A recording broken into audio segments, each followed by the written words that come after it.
എല്ലാവർക്കും നമസ്കാരം. ഞാൻ സരിത മഹേശ്വരൻ. ഇന്ന് ശ്രീകൃഷ്ണവിലാസ മഹാകാവ്യത്തിന്റെ 7ാമത്തെ സർഗത്തിലെ 17ഉം 18ഉം ശ്ലോകങ്ങളാണ് നമ്മൾ പഠിക്കാൻ പോണത്. 2 ശ്ലോകങ്ങളിലും വസന്തമാലിക വൃത്തമാണുള്ളത്. ശ്രീകൃഷ്ണന്റെ ഗോത്രസ്ഖലനം പോലെയുള്ളതായിട്ടുള്ള ചില വിഹ്വലതകളെ പറ്റി വർണ്ണിച്ചു. ഇനിയും അങ്ങനെയുള്ള വിഷയങ്ങൾ തന്നെയാണ് പറയണത്. 17ാമത്തെ ശ്ലോകം നോക്കൂ. കിതവക്വനുഗച്ഛസീതി കോപാത് സഗൃഹീതോ രജനീഷു ഖണ്ഡിതാഭി പദതാമരസേന താഡ്യമാനോ ഹരിരാത്മാനമമന്യതാതിധന്യം. ആദ്യം പദച്ഛേദം പറയാം. കിതവ ക്വനു ഗച്ഛസി ഇതി കോപാത് സ ഗൃഹീത രജനീഷു ഖണ്ഡിതാഭി പദതാമരസേന താഡ്യമാന ഹരി ആത്മാനം അമന്യത അതിധന്യം. ഇവിടെ ശ്രീകൃഷ്ണൻ രാത്രിയൊക്കെ എണീറ്റ് എങ്ങടെങ്കിലുമൊക്കെ പോവാൻ നോക്കുമ്പോൾ എന്താ ഗോപസ്ത്രീകൾ ചെയ്തിരുന്നത് എന്ന് പറയാണ്. രജനീഷു, രാത്രികളിൽ, രാത്രിയാകുമ്പോഴാണല്ലോ ഗോപസ്ത്രീകളുമായിട്ടുള്ള രതിക്രീഡകളൊക്കെ നടക്കുന്നത്. അതിനിടയില് യമുനാ നദിയുടെ തീരത്തൊക്കെയാണ് ഇരുന്നിരുന്നത് എന്ന് പറഞ്ഞു. അവിടെയൊക്കെ പലരും വിശ്രമിക്കുകയും അല്ലെങ്കിൽ സ്വന്തം ഭവനത്തിലായാലും വിശ്രമിക്കുകയും കിടക്കുകയും ഒക്കെ ചെയ്യായിരിക്കും. അതിനിടയ്ക്ക് ഖണ്ഡിതകളായിട്ടുള്ള നായികമാരുണ്ട്. ഖണ്ഡിതകൾ എന്ന് പറഞ്ഞാല് മാനിനിമാരെന്ന് കഴിഞ്ഞ ദിവസം പറഞ്ഞതുപോലെ പിണങ്ങിയിരിക്കുന്നവര്, വേണ്ടതുപോലെ ശ്രീകൃഷ്ണന്റെ ആ ലാളനമോ പരിരക്ഷയോ ഒന്നും കിട്ടാതെ ദേഷ്യപ്പെട്ട് മാറിയിരിക്കുന്നവരെയാണ് ഖണ്ഡിതകൾ എന്ന് വിളിക്കുന്നത്. അപ്പൊ രാത്രി സമയത്ത് ഖണ്ഡിതാഭി, ഖണ്ഡിതകളായിട്ടുള്ള പിണങ്ങിയിരിക്കുന്നവരായിട്ടുള്ള സ്ത്രീകളാൽ, സുന്ദരിമാരായിട്ടുള്ള ഗോപസ്ത്രീകളാൽ അവരെന്താണ് ശ്രീകൃഷ്ണനോട് പറഞ്ഞത് എന്ന് പറയാണ്. ഹേ കിതവ ക്വനു ഗച്ഛസി ഇതി. ഹേ കിതവ. കിതവ എന്ന് പറഞ്ഞാല് സാധാരണ കിതവൻ എന്നുള്ള വാക്ക് ഈ ചൂത് കളിച്ച് ധൂർത്തടിച്ച് നടക്കുന്ന ആൾക്കാരെയൊക്കെ വിളിക്കുന്ന പേരാണ്.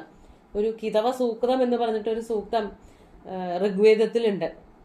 കിതവന്റെ ചേഷ്ടകള്, കിതവന്റെ വ്യാപാരങ്ങളെ പറ്റിയിട്ടൊക്കെ അവിടെ വർണ്ണിക്കുന്നത്.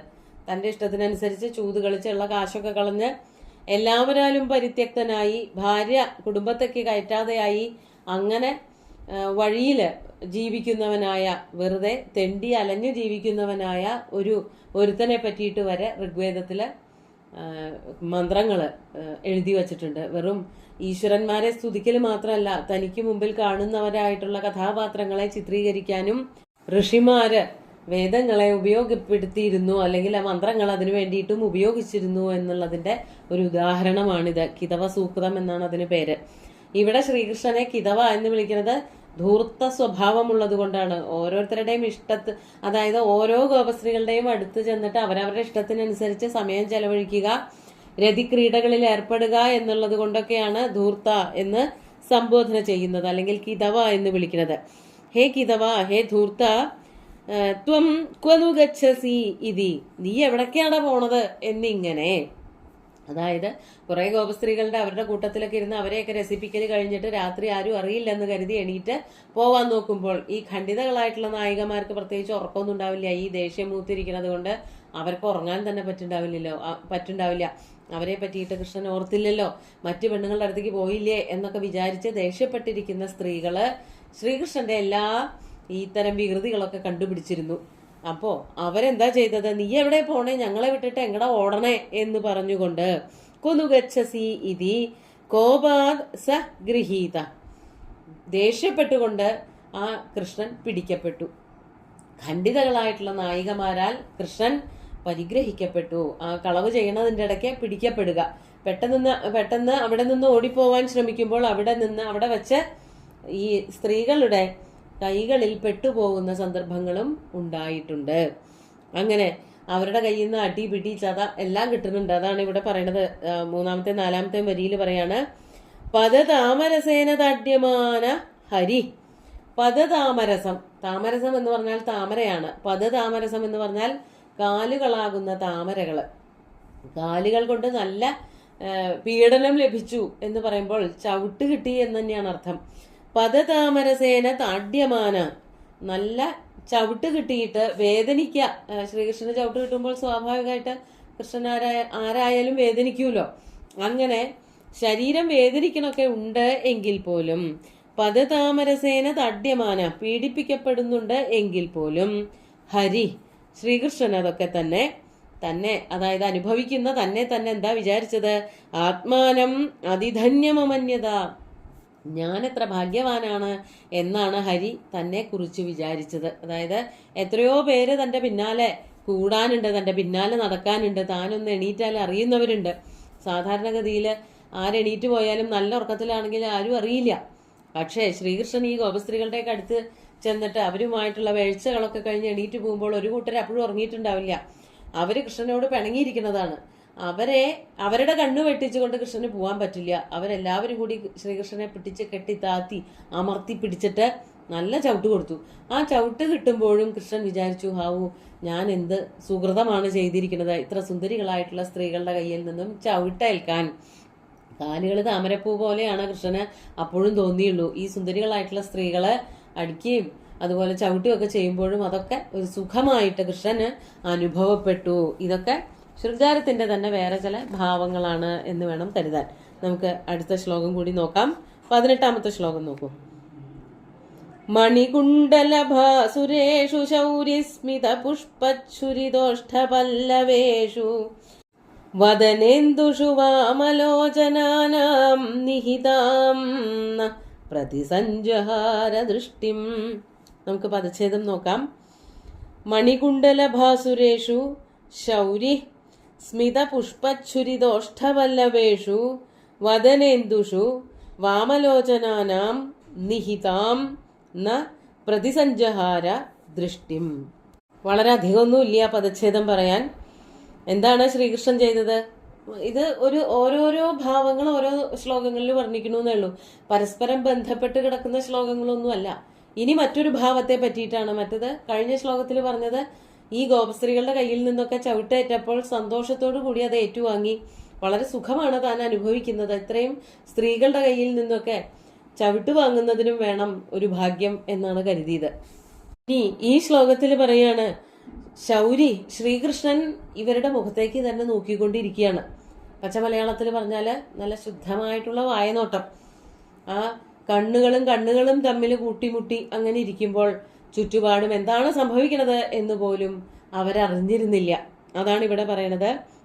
കണ്ണിലേക്കും കമ്മലുകളിലേക്കും അതുപോലെ ചുണ്ടുകളിലേക്കും ഒക്കെ മാറി മാറി നോക്കിക്കൊണ്ടിരിക്കുകയായിരുന്നു ആ ശൗരി എന്നാണ് കവി വർണ്ണിക്കണത്. ശൗരി ശ്രീകൃഷ്ണനാകട്ടെ മണികുണ്ടലഭാസുരേഷു സ്മിത പുഷ്പച്ഛുരിതോഷ്ഠപല്ലവേഷു വാമലോചനാനാം വദനേന്ദുഷു. മണികുണ്ടലഭാസുരേഷു, ഗോപസ്ത്രീകളുടെ മുഖം അതിങ്ങനെ തിളങ്ങി നിൽക്കുകയാണ്. എന്താണ് ആ തിളക്കത്തിന് കാരണം? അതിനൊരു കാരണം കമ്മലുകളാണ്. അതാണ് മണികുണ്ടലം. നല്ലവണ്ണം മുത്തുകളും അതുപോലെ അമൂല്യമായിട്ടുള്ള രത്നങ്ങളും ഒക്കെ പതിച്ചിട്ടുള്ളതായ വലിയ കമ്മലുകള്, ജിമിക്കി പോലെയുള്ള അല്ലെങ്കിൽ കൊടുക്കെടുക്കനുകളൊക്കെ ഇട്ടിട്ടുണ്ടാവാം. അതിൻ്റെയൊക്കെ തിളക്കം, അതുകൊണ്ട് തിളങ്ങി നിൽക്കുന്നതായ ഭാസുരമായി നിൽക്കുന്നതായ മുഖം. വദനേന്ദുഷു, വദനത്തിലേക്കാണ് അതൊക്കെ അന്വയിക്കേണ്ടത്. മണികുണ്ടലങ്ങളെ കൊണ്ട് ശോഭിക്കുന്നതായ മുഖങ്ങൾ, ഗോപസ്ത്രീകളുടെ ബഹുവചനാണ്. അതുപോലെ തന്നെ സ്മിത പുഷ്പ ഛുരിത ഓഷ്ഠപല്ലവേഷു, സ്മിത പുഷ്പങ്ങൾ, പുഞ്ചിരിയാകുന്ന പൂക്കൾ കൊണ്ട്, ആ പൂക്കള് വ്യാപിക്കുന്നത് കൊണ്ട് ഓഷ്ഠപല്ലവങ്ങൾ, അങ്ങനെ ഓഷ്ഠങ്ങൾ പല്ലവം പോലെ ഇരുന്നു. ചിരിയെ ഒരു പൂവായിട്ടും ചുണ്ടിനെ ഒരു തളിരായിട്ടും ഒരു വള്ളിയായിട്ടും പറയാണ്. തളിരിന്റെ ഇടയിൽ ഓരോരോ പൂക്കളുണ്ട്. തളിര ചുണ്ടുകള്, എന്ത് ഭംഗിയായിട്ടാണ് കവി പറയണത്. വളരെ മാർദ്ദവമുള്ള തളിരുകള്, അതായത് തളിരെന്ന വാക്കിന്റെ അർത്ഥം അത് തന്നെയാണ്. ഒട്ടും മൂക്കാത്ത ഇലകള്, വള്ളികൾ, അതിനെയൊക്കെ തളിരുകൾ എന്ന് പറയാം. തളിർത്തൊത്തുകൾ എന്നൊക്കെ പറയും. ആ തളിരുകൾക്കിടയിൽ ഇടയ്ക്കിടയ്ക്ക് കാണുന്നതാണ് പൂക്കള്. ധാരാളം പൂക്കളില്ല, വല്ലപ്പോഴൊക്കെ ഓരോ പൂക്കളേ ഉള്ളൂ. ഇടയ്ക്കിടയ്ക്ക് ചിരിക്കുന്നുണ്ട് അവര്. ആ ചിരിയാകുന്ന പൂക്കൾ വ്യാപിച്ചു നിൽക്കുന്ന, അതിങ്ങനെ ഇടയ്ക്കിടയ്ക്ക് ഇങ്ങനെ ഓരോ ഇലയുടെ ഇടയിലും കാണുന്നതായ, അതായത് ചുണ്ടിന്റെ ഭാഗമായിട്ട് ചുണ്ടുകളിൽ തെന്നി മാറിക്കൊണ്ടിരിക്കുന്ന, ശോഭയോടുകൂടി പുറത്തു വന്നുകൊണ്ടിരിക്കുന്നതായ ചിരിയും. അപ്പൊ ചിരിയും അതിൽ പെട്ടു, ചുണ്ടുകളും അതിൽ പെട്ടു. അതൊക്കെ ഇങ്ങനെ നോക്കിക്കൊണ്ട് അങ്ങനെയുള്ളതായ വദനേന്ദുഷു, വദനമാകുന്ന ചന്ദ്ര ബിംബത്തെ, സുന്ദരികളായിട്ടുള്ള ഗോപസ്ത്രീകളുടെ ചന്ദ്രബിംബങ്ങൾ, മുഖങ്ങളാകുന്ന ചന്ദ്രബിംബങ്ങളിലേക്ക് ഇങ്ങനെ നോക്കിക്കൊണ്ട്, വാമലോചനാനാം, വാമലോചനകൾ, വാമം സുന്ദരം, സുന്ദരമായിട്ടുള്ള ലോചനങ്ങളുള്ളവർ ഗോപസ്ത്രീകൾ. അപ്പോൾ ഇവിടെ നല്ല സുന്ദരമായിട്ടുള്ള കമ്മലുകളായി, ചുണ്ടിന് ഭംഗി കൊടുക്കുന്നതായിട്ടുള്ള എന്താണ് ചിരി വന്നു. ആ ചിരിയെ പൂവായിട്ട് കൽപ്പിച്ചു, ചുണ്ടിനെ തളിരായിട്ട് കൽപ്പിച്ചു, മുഖം ചന്ദ്രബിംബമായിട്ട് കൽപ്പിച്ചു, നല്ല സുന്ദരമായിട്ടുള്ള കണ്ണുകൾ. അപ്പൊ മുഖത്തെല്ലാമായി ഏതാണ്ട് സൗന്ദര്യം കൊടുക്കുന്ന എല്ലാ ഘടകങ്ങളും വന്നു ചേർന്നു. അങ്ങനെയുള്ള ആ മുഖത്തേക്ക് നോക്കിക്കൊണ്ടിരിക്കുന്ന ദൃഷ്ടി, ശ്രീകൃഷ്ണന്റെ ശൗരിയുടെ ദൃഷ്ടി, നിഹിതാം ദൃഷ്ടിം, അവരുടെ മുഖങ്ങളിലേക്ക് അയച്ച തന്റെ നോട്ടത്തെ ന പ്രതിസഞ്ചഹാര, തിരിച്ചെടുത്തില്ല. ആ നോട്ടങ്ങൾ അവിടെ തന്നെ കിടന്നോട്ടെ എന്ന് വിചാരിച്ചു. അതായത് സ്ത്രീകൾക്കൊരിക്കലും അവരുടെ കാമുകന്മാരുടെ മുഖത്തേക്ക് ഉറ്റുനോക്കാൻ കഴിയില്ല അത്രേ. നോക്കുമ്പോഴേക്കും അവർ ദൃഷ്ടി മാറ്റും. പക്ഷെ പുരുഷന്മാരങ്ങനെയല്ല, വളരെ സൂക്ഷ്മമായിട്ട് വളരെ ശ്രദ്ധയോടുകൂടി അവരുടെ കണ്ണിലേക്ക് തന്നെ, മുഖത്തേക്ക് തന്നെ നോക്കിക്കൊണ്ടിരിക്കും. അത് പ്രേമത്തിന്റെ ഏറ്റവും സുന്ദരമായിട്ടുള്ള ഒരു ഭാവമാണ്. കണ്ണും കണ്ണും തമ്മില് ഉടക്കി നിൽക്കുക എന്നൊക്കെ പറയും. അത്ര ശ്രേഷ്ഠമായിട്ടുള്ള ശൃംഗാരഭാവത്തെയാണ് കവി ഇവിടെ വർണ്ണിക്കുന്നത്. ഗോപസ്ത്രീകളുടെ ചടുലതയും അതുപോലെ തന്നെ നാണവും ഒക്കെ വരുന്നുണ്ട്. കൃഷ്ണന്റെ അതിസുന്ദരമായിട്ടുള്ള ശൃംഗാരം, പ്രേമം, കാമം ഒക്കെ ഈ ഒരു നോട്ടത്തിലൂടെ വ്യക്തമാക്കാൻ കവിക്ക് സാധിക്കുന്നുണ്ട്. നമുക്ക് 2 ശ്ലോകങ്ങളും ഒന്നുകൂടി ചൊല്ലി നോക്കാം. കിതവക്വനുഗച്ഛസീതി കോപാത്സഗൃഹീതോ രജനീഷു ഖണ്ഡിതാഭി പദതാമരസേന താഡ്യമാനോ ഹരിരാത്മാനമമന്യതാതിധന്യം മണികുണ്ടലഭാസുരേഷു ശൗരിഃ സ്മിതപുഷ്പച്ഛുരിതോഷ്ഠപല്ലവേഷു വദനേന്ദുഷു വാമലോചനാനാം നിഹിതാം ന പ്രതിസഞ്ചഹാര ദൃഷ്ടിം. സുന്ദരമായിട്ടുള്ള 2 ശ്ലോകങ്ങളും ഭഗവാന്റെ കാൽക്കൽ അർപ്പിച്ചുകൊണ്ട്, ഗുരുവായൂരപ്പനെ സാഷ്ടാംഗം നമസ്കരിച്ചുകൊണ്ട് എല്ലാവർക്കും ശുഭദിനം നേർന്നു നിർത്തട്ടെ. നന്ദി.